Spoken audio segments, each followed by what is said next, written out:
ಕನ್ನಡ ಚಿತ್ರರಂಗ ಅದರ ಬೆಳವಣಿಗೆಗೆ ಅದನ್ನು ಉಳಿಸೋದಕ್ಕೆ ನಾನು ಮಾಡಿರೋಷ್ಟು ಕೆಲಸ ಇನ್ಯಾರೂ ಮಾಡೋಕ್ಕೆ ಸಾಧ್ಯ. ವಾರಕ್ಕೆ 20 ಚಿತ್ರ ತೆಗಿತಾ ಇದ್ದಾರೆ. ಈಗ ದಿನ ಚಿತ್ರ ತೆಗೆಯೋದೆ ನೋಡ್ತಾ ಇದ್ದೀನಿ. 10 ಅದು ಹೆಂಗೆ ತೆಗಿತಾರೆ, ಅದು ಯಾಕೆ ತೆಗಿತಾರೆ, ಏನು ಕಾರಣ, ಅವ್ರಿಗೆ ಹೆಂಗೆ ದುಡ್ಡು ಸಿಗುತ್ತೆ ಅಂತ ಇನ್ನೂ ಅರ್ಥ ನೋಡೋರು ಯಾರು. ಸಿನಿಮಾ ಕ್ಷೇತ್ರಕ್ಕೆ ಬಂದರೆ ಆ ಸಿನಿಮಾ ಕ್ಷೇತ್ರದಲ್ಲೂ ನಿಮ್ಮ ಕೊಡುಗೆ ಅಪಾರವಾಗಿದೆ. ಇವಾಗ ಹೇಳಿದ್ರಿ ಕನ್ನಡ ಸಿನಿಮಾ ಹಾಕಿಲ್ಲ ಅಂತ ಹೇಳಿದ್ರೆ ನಾನು ಅಲ್ಲೋಗಿ ಪ್ರತಿಭಟನೆ ಮಾಡ್ತಿದ್ದೆ ಅಂತ ಹೇಳಿ. ಆದರೆ ಇತ್ತೀಚಿನ ದಿನಗಳಲ್ಲಿ ಕನ್ನಡ ಸಿನಿಮಾಗೆ ಥಿಯೇಟರ್ಗಳ ಕೊರತೆ ಎದುರಾಗಿದೆ. ಏನದು PVRಗಳಾಗಿರ್ಬೋದು, ಐನೆಕ್ಸ್ಗಳಾಗಿರ್ಬೋದು, ಅದರಲ್ಲೆಲ್ಲ ಕನ್ನಡ ಸಿನಿಮಾಗಳನ್ನ ಹಾಕೋದು. ಅದೇ ಕನ್ನಡ ಸಿನಿಮಾಗಳನ್ನ ಹಾಕೋದು. ಸಿನಿಮಾಗಳು ರಿಲೀಸ್ ಆಗ್ತಾನೆ ಇದಾವೆ ಸರ್, ವಾರಕ್ಕೂ ಅದೇನೇನೋ ಡೈಲಾಗ್ ಹೊಡ್ಕೊಂಡು ಹೋಗ್ತಾ ಇದ್ದೇ ಹೋಗ್ತಾವೆ. ಕನ್ನಡ ಚಿತ್ರರಂಗ ಅದರ ಬೆಳವಣಿಗೆಗೆ ಅದನ್ನು ಉಳಿಸೋದಕ್ಕೆ ನಾನು ಮಾಡಿರೋಷ್ಟು ಕೆಲಸ ಇನ್ಯಾರೂ ಮಾಡೋಕ್ಕೆ ಸಾಧ್ಯ ಇಲ್ಲ. ಅಗಾಧವಾದ ಕೆಲಸ ಮಾಡಿದ್ದೇವೆ ಕನ್ನಡ ಚಿತ್ರರಂಗ ಉಳಿಸೋದಕ್ಕೆ, ಬೆಳೆಸೋದಕ್ಕೆ. ಅದು ಥಿಯೇಟ್ರ್ ಆಗಿ ಇನ್ನೊಂದಿರಲಿ ಏನೇ ಇರ್ಬೋದು, ಭಾರಿ ನಡೆಸಿದ್ದೇವೆ ಹೋರಾಟ. ಇವತ್ತು ಯಾರಿಗೂ ಬೇಕಾಗಿಲ್ಲ, ಏನೋ ಅಂತಾರೆ, ಇವತ್ತು ವ್ಯಾಪಾರೀಕರಣ ಆಗೋಗಿದೆ ಹೊರತು ಕನ್ನಡ ಚಿತ್ರರಂಗದಲ್ಲಿ ಕನ್ನಡದ ಉಳಿಬೇಕಲ್ಲ. ಚಿತ್ರರಂಗದಲ್ಲಿ ಕನ್ನಡದ ಉಳಿಬೇಕು. ಕನ್ನಡ ಚಿತ್ರರಂಗ ಅಂದ್ಬಿಟ್ರೆ ಏನು ಅರ್ಥ? ಚಿತ್ರರಂಗದಲ್ಲಿ ಕನ್ನಡದ ಉಳಿಬೇಕು.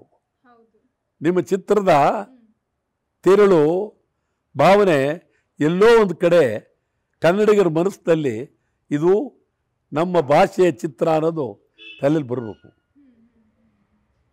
ಇವತ್ತು ಭಾಳ ಚಿತ್ರರಂಗ ಕಂಪ್ಲೀಟ್ ಕೆಳಗೆ ಹೋಗ್ತಾ ಇದೆ. ಮತ್ತು ವಾರಕ್ಕೆ 20 ಚಿತ್ರ ತೆಗಿತಾ ಇದ್ದಾರೆ. ಈಗ ದಿನ ಚಿತ್ರ ತೆಗೆಯೋದೆ ದಿನ ಬರ್ತಾ ನೋಡ್ತಾ ಇದ್ದೀನಿ. 10 ಅದು ಹೆಂಗೆ ತೆಗಿತಾರೆ, ಅದು ಯಾಕೆ ತೆಗಿತಾರೆ, ಏನು ಕಾರಣ, ಅವ್ರಿಗೆ ಹೆಂಗೆ ದುಡ್ಡು ಸಿಗುತ್ತೆ ಅಂತ ಇನ್ನೂ ಅರ್ಥ ನೋಡೋರು ಯಾರು. ವಾರಕ್ಕೆ 10 ಚಿತ್ರ ಬರ್ತಾಯಿದ್ರು, ನೋಡೋರು ಯಾರು. ಚಿತ್ರರಂಗ ಅದಕ್ಕೆ ನಾನು ಕಂಠೀರವ ಸ್ಟುಡಿಯೋ ಆಗೋದಕ್ಕೆ ನಾನೇ ಕಾರಣ. ಕಂಠೀರವ ಸ್ಟುಡಿಯೋ ಬಹಳ ಆ ಕಾಲದಲ್ಲಿ ಆಗಬೇಕು ಅಂತೇಳಿ ಚಿತ್ರರಂಗದ ಬೆಳವಣಿಗೆಗೆ ಭಾಳ ಹೋರಾಟ ಮಾಡಿದ್ದೀವಿ ನಾವು. ರಂಗಭೂಮಿಗೆ ಭಾಳ ಹೋರಾಟ ಮಾಡಿದ್ದೀವಿ. ರಂಗಭೂಮಿ ಅದೊಂದು ದೊಡ್ಡ ಇತಿಹಾಸ. ಗುಬ್ಬಿ ವೀರಣ್ಣವರು, ಗಾಂಧಿನಗರ, ಸುಬ್ಬಯ್ಯ ನಾಯ್ಡು, ಅದು ಕೆಂಪೇಗೌಡ ರೋಡು. ಸುಬ್ಬಯ್ಯ ನಾಯ್ಡು ಅಂದರೆ ಯಾರು ಅಂದರೆ ಈ ಲೋಕೇಶ್ ಅಂತ ಅವ್ರ ತಂದೆ. ಇದು ತೀರ್ಕೊಂಡ ಲೋಕೇಶ್ ತೀರ್ಕೊಂಡಲ್ಲ, ಅವ್ರ ತಂದೆ. ಮೊದಲನೇ ನಟ ಅಂತ ಏನಿಲ್ಲ, ಮೊದಲನೇ ನಟ ಬೇಕಾದ ಜನ ಅಲ್ಲ. ಕನ್ನಡದ ಒಂದು ಟಾಕಿ ಚಿತ್ರದ ನಾಯಕ ಸುಬ್ಬಯ್ಯ ನಾಯ್ಡು. ಅದೇ ಸುಬ್ಬಯ್ಯ ನಾಯ್ಡು, ಗುಬ್ಬಿ ವೀರಣ್ಣವರು, ಆ ಕಡೆ ಕೆ ಹಿರಣ್ಣಯ್ಯ, ಮಹಮ್ಮದ್ ಪೀರ್ ಅಂತ ಇದ್ದರು. ಈ ಕಡೆ ಉತ್ತರ ಕರ್ನಾಟಕದಲ್ಲಿ ಅಲ್ಲೂ ಗುಡಿಗೇರಿ ಬಸವರಾಜ್ ಅಂತಿದ್ರು. ಇನ್ನೂ ಭಾಳ ಜನ ರಂಗಭೂಮಿಗೆ ಉತ್ತರ ಕರ್ನಾಟಕದಲ್ಲೂ ಭಾರಿ ಅದ್ಭುತವಾದಂಥ ರಂಗ ಸಜ್ಜಿಕೆ ಇತ್ತು, ಹೋರಾಟ ಇತ್ತು, ಎಲ್ಲ ಇದ್ದರು.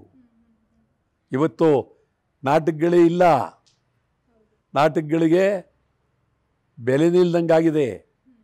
ಮತ್ತು ಯಕ್ಷಗಾನ ಅವ್ರದ್ದು ಒಂದು ರೀತಿ ನಾಟಕ, ಅದಕ್ಕೂ ಬೆಲೆ ನಿಲ್ದಂಗಾಗಿದೆ.